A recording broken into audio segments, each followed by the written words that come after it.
So, good afternoon. Here we are with Steve Rooms. And if you'd just like to get going by telling us a little bit about what you do and for how long you've been doing it for, please. Well, I'm a private investor, but my background is I'm a qualified accountant as well. So I've got my own accounting business, which I've had since 2008.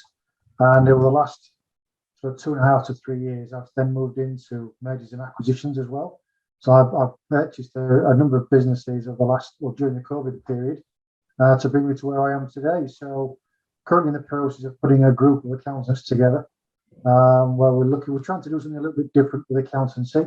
So instead of being a little bit more, we try to be a bit more forward-thinking, a bit forward-looking, rather than providing all the standard accounting services, which we can do, but really helping, working with people like yourself, not only to help the clients of the accounting businesses, but the owners of the accounting business as well, who we acquire.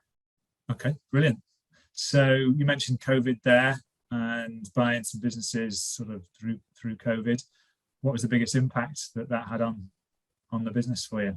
I think a lot of people, certainly the people I spoke with, have just had enough. They'd already been through Brexit, and then they have COVID to contend with, and then they had other things. Obviously, we've got the cost of living, and I think a lot of people just got to the stage where they thought, enough's enough.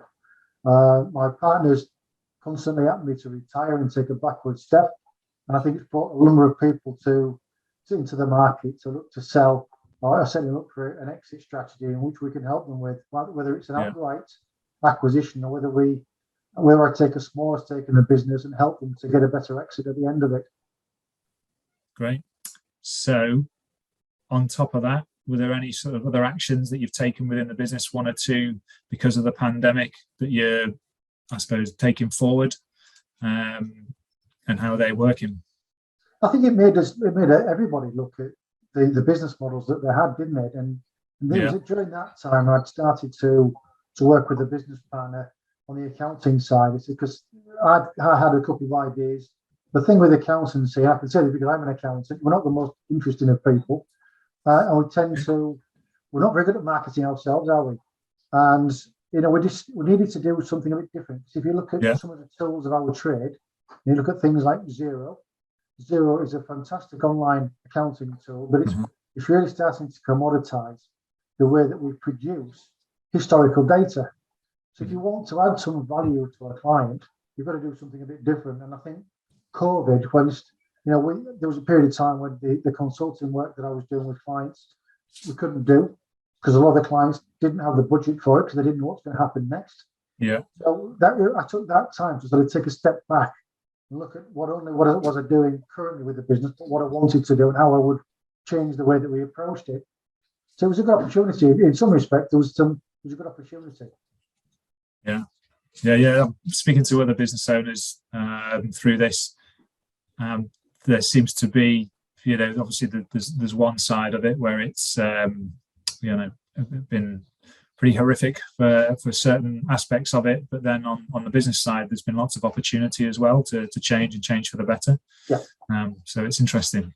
So again, sort of look into the future. What does it look like for you? What do you see as the main challenges for your businesses or business going forward? The main challenges, I think what will be in terms of the economy. I think as long as we're doing the things in the right way and we continue to develop the accounting group, we're looking to put together a group of 30 accounting practices over the next 3 years. It will bring its challenges, but each challenge as an opportunity to find a solution. I think if you look at it from a positive light, rather than think, well, this might happen and this might happen, then you'll never get anything. You'd never get out of bed in the morning, would you? Yeah. So we try to look at everything as an opportunity and a way to benefit the people we work with. Good stuff. So good positive mindset there. We like that. The biggest learning that you say you've had since being a business owner? The biggest learning is the value of your people. I've worked with people. We've had tough times. One of the businesses that are currently on, we've had a really rough time, and people never cease to me. It's quite humbling in what people will do if they really believe in what you're doing. And it's that the culture within the team is vitally important. If you've got people all pulling in the same direction, you can achieve anything. Good stuff. Like that. So if we were to go back in time and meet an 18-year-old Steve Rooms, what would you say to him in terms of advice? I would have encouraged myself to get involved in mergers and acquisitions earlier than I did, because what it's given me over the last 2 years, two and a half years, has been fantastic. And it's changed the way that I work, because I think at 18, you've had this mindset, probably from your parents, that what happens is you go to college, you get your qualifications, you get your degree, you get your professional qualifications, you go and get yourself a nice, steady, secure job, like 9 to 5. The 9 to 5 never works out, Mike, as you know. We're always working more hours than actually available to us. But I think the way that I'm able to work now has given me much more freedom. The way that I look at companies, the way that I work with them, it's given me time. I take my children to school every day. It gives me that extra time and flexibility in the way that I work. And I think if I could have done this sooner, who knows? Yeah. Who knows what could have happened? Good advice. So what inspires you either currently or sort of ongoing? Could be family, could be friends, could be work colleagues, your business, or I don't know, a figure that's more well known throughout society. Well, I'm part of an investment group, and I think we get an opportunity to get together. I spoke recently at something called Dealfest in London. And I think when you're around your peers and seeing what they're achieving, there's always something new to learn. And it never ceases to amaze me a way that somebody might have structured a deal that I thought, well, I never thought of that. And the person who heads up this investment group, his ideas is just, when he speaks, the room goes quiet. And I think these are the sort of people that inspire me, that take action, and they have such a positive mindset. And I think those are the people that you need to be around. Excellent. Yeah, like that.